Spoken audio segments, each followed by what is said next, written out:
नमस्कार, मैं सुनीता कथा मंथन में आप सबका स्वागत करती हूँ। कथा मंथन में आज सुनिए मालती जोशी जी की कहानी आखिरी शर्त। आखिरी शर्त कहानी कहेंगे तो मालती जोशी जी की बहुत अच्छी लगी कि हम लोग कितने प्रगतिशील कितना भी क्यों ना हो जाए, कितनी भी अपनी बेटियों को पढ़ा लिखा ना ले, पर हमें यही लगता है कि पहले जैसे ही वो 20-22 साल की लड़की हुई कि पहले उसकी शादी कर दें। तो यही कहानी में बताया गया है कि जो पात्र हैं कुसुम, उनकी दीदी की बेटी डबल एम में है, पर फिर भी दीदी को वो अपनी लड़की को ये कहती है कि आप आईएएस की तैयारी कर रही है तो उसको करने दो, क्यों इतनी जल्दी उसकी शादी कर रही हो। पर खुद बेटी को वो डॉक्टर बनाना चाहती है, जबकि उसकी बेटी की रुचि नृत्य में है, भरतनाट्यम में है। इसके लिए उसे मद्रास के डांस स्कूल से स्कॉलरशिप भी मिली है, आगे पढ़ने को भी मिला है। तो हम अपने बच्चों को पढ़ाते हैं पर हम यह भूल जाते हैं, उनके ऊपर अपनी रुचि थोपते हैं। ये क्यों नहीं समझते कि उनकी भी रुचि किसी क्षेत्र में होगी।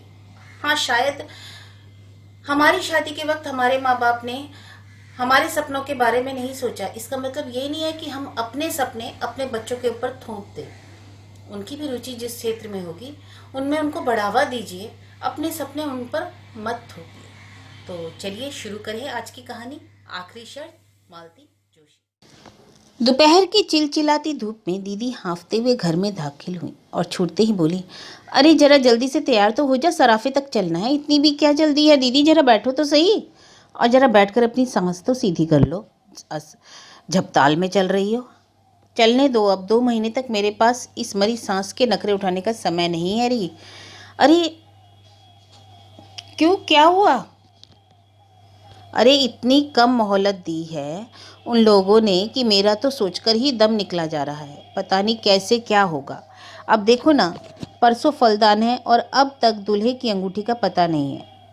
दीदी पहेलियां तो मत बुझाओ, मैंने उनकी मेल ट्रेन को बीच में ही रोककर पूछा। ये तुम किसकी शादी की बात कर रही हो? लो और सुनो, दीदी ने तुनक कर कहा।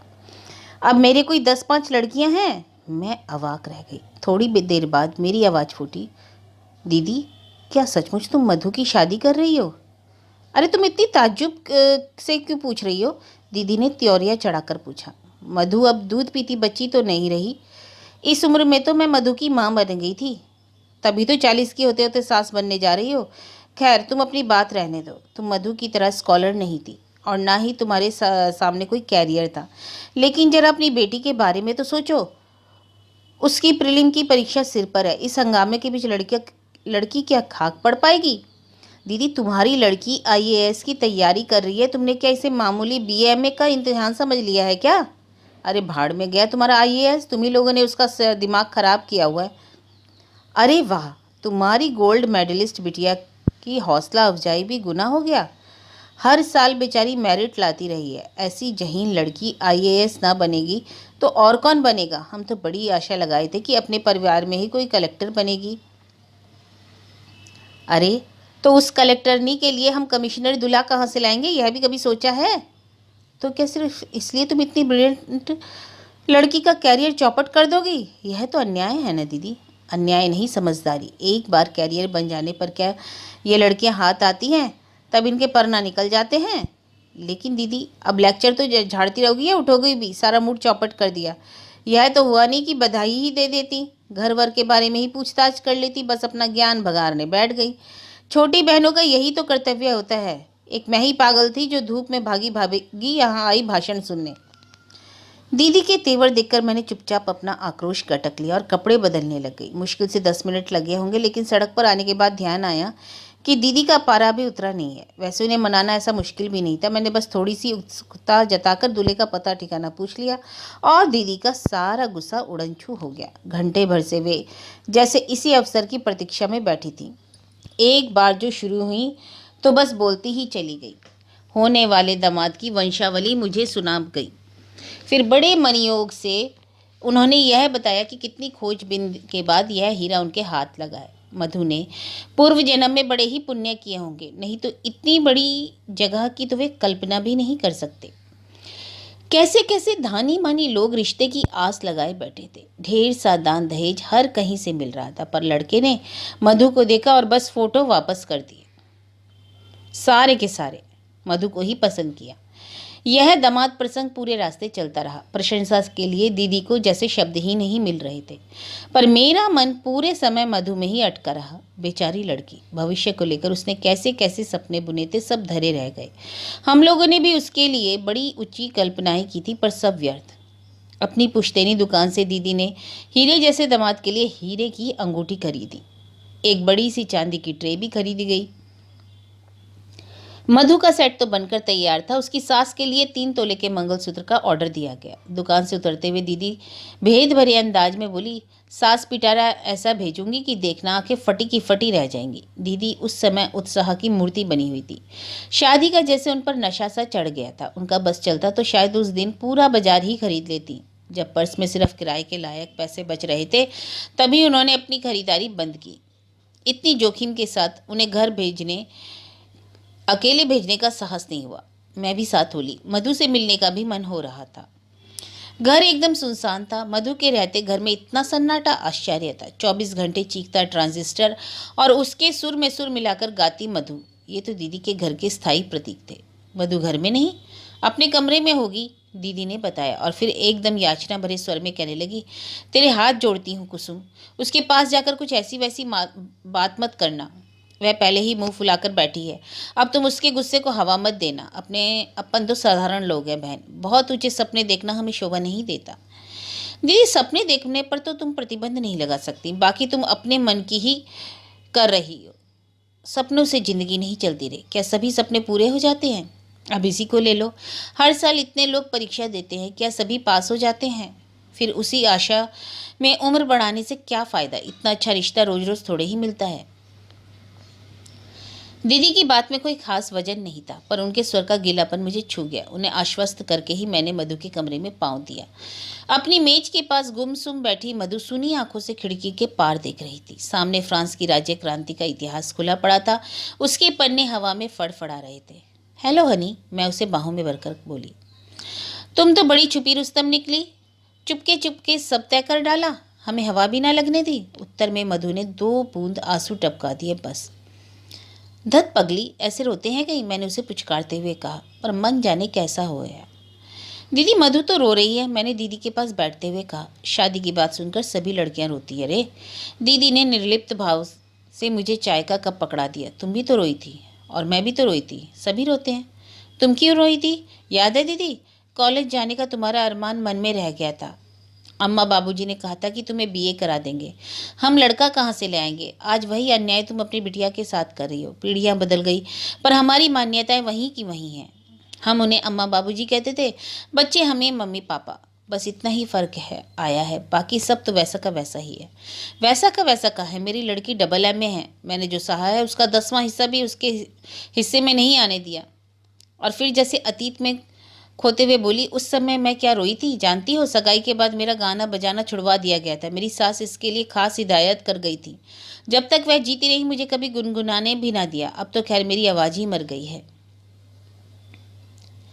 इसलिए मैंने मधु को कभी नहीं टोका। उसकी दादी गालियां निकालती रही, पापा तो हमेशा ही बरसते रहे, पर मैं हमेशा उसका बचाव करती रही। मेरा गला घोट दिया, कोई बात नहीं, पर लड़की पर अन्याय नहीं होने दूंगी। मैंने तो मधु की सास से साफ साफ कह दिया, मैं पिछली पीढ़ी की थी इसलिए मन मारकर भी जी गई। मेरी लड़की यह ना कर सकेगी। मैं दीदी का तमतमाया चेहरा देखती रह गई। वक्त ने उनके घाव भर दिए, पर टीस अब भी बाकी थी। प्रसंग छिड़ते ही उनकी वह पीड़ा सतह पर आ गई थी।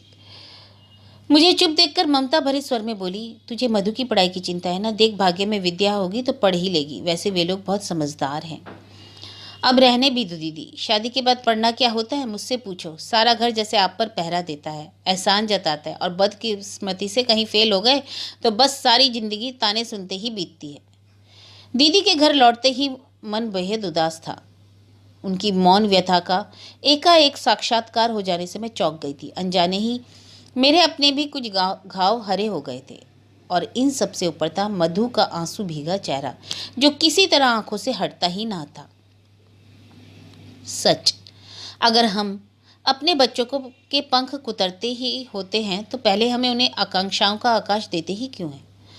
घर में प्रवेश करते हुए डर रही थी कि सबके मुंह फूले मिलेंगे। पड़ोस से चाबी लेकर घर खोलना ना बच्चों को अच्छा लगता था ना उनके पापा को। सबके स्वागत में मेरा दरवाजे पर मिलना जैसे जरूरी है। लेकिन घर में मौसम खुशगवार था, वातावरण से प्रसन्नता की महक आ रही थी। चलते समय दीदी ने जबरदस्ती एक मिठाई का पैकेट थमा दिया था। मिठाई और मधु की शादी की खुशखबरी एक साथ पाकर जनता और भी खुश हो गई।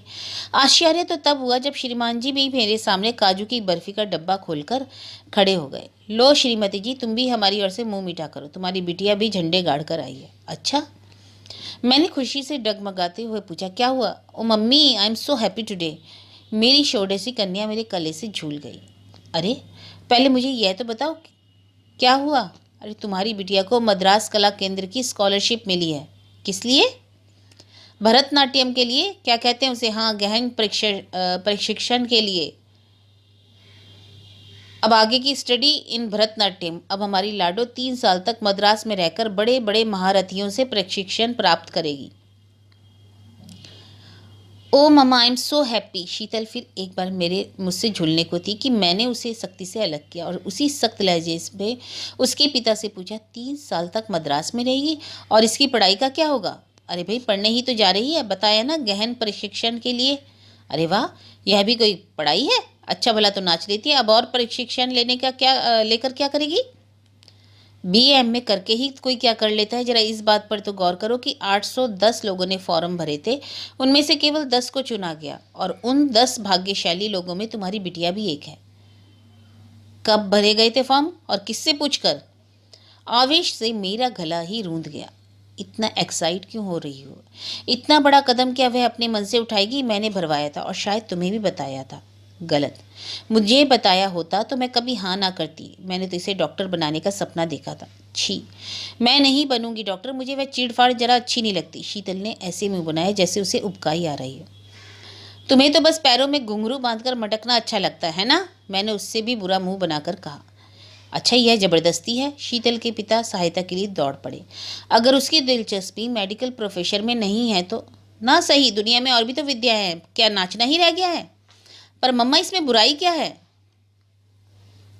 देखो, वे गंभीर होकर बोले, बच्चों पर हम अपनी पसंद नापसंद लादने के लिए अब लद गए। अब हमें उनकी रुचि का भी ध्यान रखना चाहिए। और कैसे ध्यान रखा जाता है? मैंने चिढ़कर कहा। इसके लिए हमने ट्यूटर रखे, महंगी पोशाकें सिलवाई, रियाज के लिए टेप रिकॉर्डर खरीदा। बच्चों के शौक के लिए हम कब पीछे हटे हैं, बल्कि अपनी हैसियत से कुछ ज़्यादा ही करते रहे हैं। पर इसका मतलब यह थोड़े कि सब कुछ छोड़कर उसी में जुट जाओ, रुपया भी फूको और साल भी बिगाड़ो। देखो, शौक अपनी जगह है, कैरियर अपनी जगह। डांस सिर्फ शीतल का शौक या हॉबी नहीं है कुसुम, वह इसे अपना कैरियर बनाना चाहती है। वाह, क्या बात हुई? कल को उसकी शादी भी तो करनी है कि नहीं? यह शादी की बात बीच में कहाँ से ले आई? क्यों, कुछ गलत कहा मैंने? कल को लड़के वाले पूछेंगे, अपने पास कुछ जवाब तो होना चाहिए, या यही कह देंगे कि साहब लड़की पढ़ी लिखी नहीं है, बस नाचना जानती है। वह क्या कहते हैं, गहन प्रशिक्षण प्राप्त है भरतनाट्यम में। बहुत अच्छा लगेगा यह कहते हुए? कम से कम बुरा तो ना लगेगा। और इस बात को सुनने के बाद कितने लड़के शादी के लिए तैयार होंगे? तुम्हें संदेह क्यों हो रहा है? इसलिए कि मैं हिंदुस्तानी लड़कों की मनोवृत्ति आपसे ज़्यादा समझती हूँ। मैं जानती हूँ कि आप अपने को अत्याधुनिक कहने वाले युवक भी पत्नी को स्टेज पर नाचते नहीं देख सकते। कला की प्रशंसा करना एक बात है, कलाकार से शादी करना एकदम दूसरी। शादी शादी शादी, शीतल एकदम चीख पड़ी। बंद करो मम्मा, बोर हो गई हूँ मैं तो। क्या लड़की के कैरियर की यही एक आखिरी शर्त है, शादी? ओ गॉड, हाँ, यही आखिरी और अनिवार्य शर्त है, मैंने कहा और दोनों हाथों से अपना चेहरा ढांप लिया। मेरी प्रगतिशीलता का नकाब किसी ने फाड़कर फेंक दिया और मुझे अब अपने दोहरे चेहरे पर शर्म आ रही थी।